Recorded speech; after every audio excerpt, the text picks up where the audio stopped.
नमस्कार दोस्तों, मेरा नाम है रंजीत और आप देख रहे हैं बोधवेव यूट्यूब चैनल। तो आज हम एक ऐसे विषय पर बात करने जा रहे हैं जिस पर समाज में या तो अति उत्सव है या फिर पूरी चुप्पी। और वो विषय है काम वासना। क्या काम वासना सिर्फ शरीर की जरूरत है? क्या ये प्रेम है या फिर ये मन की कोई गहरी बेचैनी? आज हम काम वासना को 3 महान चिंतकों के नजरिए से समझेंगे। आचार्य प्रशांत, जिद्दू कृष्णमूर्ति और ओशो। तीनों ने इस विषय पर बहुत कुछ कहा है, लेकिन तीनों की दिशा, तीनों की भाषा और तीनों का समाधान काफी अलग है।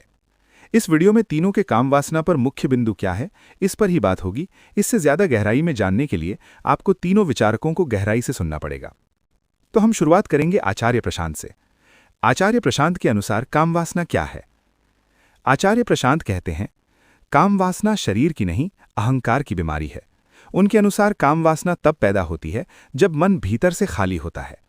मुख्य बिंदु, काम वासना बराबर अपूर्णता का लक्षण। ये प्रेम नहीं बल्कि कब्जा, पोजेशन है। जब जीवन में उद्देश्य नहीं होता तब ऊर्जा नीचे गिरती है।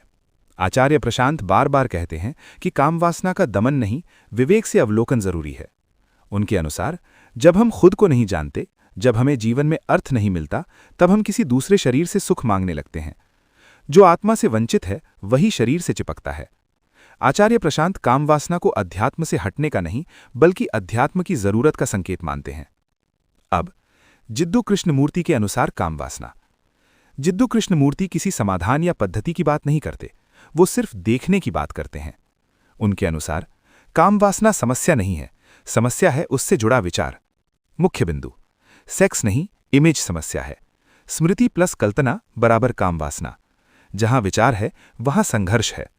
कृष्णमूर्ति कहते हैं, हम व्यक्ति से नहीं अपनी कल्पना से संबंध बनाते हैं।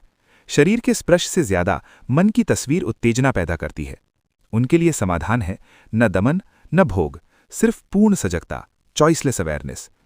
जब आप बिना नाम दिए, बिना भागे, बिना पकड़े देखते हैं, तब काम वासना अपना जोर खो देती है। और अब ओशो के अनुसार काम वासना।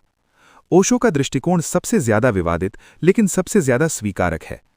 ओशो कहते हैं, काम वासना से भागोगे तो आध्यात्मिक नहीं बनोगे, पाखंडी बनोगे।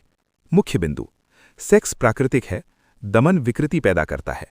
जागरूक सेक्स बराबर समाधि की सीढ़ी। ओशो मानते हैं कि काम वासना को समझो, जियो, लेकिन होश के साथ।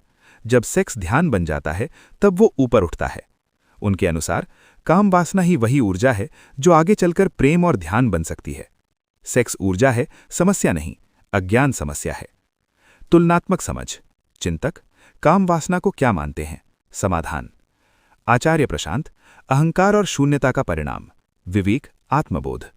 जिद्दू कृष्णमूर्ति, विचार और स्मृति की रचना, सजग अवलोकन। ओशो, प्राकृतिक ऊर्जा, होशपूर्वक स्वीकार। तीनों एक बात पर सहमत हैं, दमन समाधान नहीं है, लेकिन तीनों की दिशा अलग है। आचार्य प्रशांत हमें ऊंचा उद्देश्य देते हैं, कृष्णमूर्ति हमें निर्विकल्प देखने को कहते हैं, ओशो हमें स्वीकार और रूपांतरण सिखाते हैं।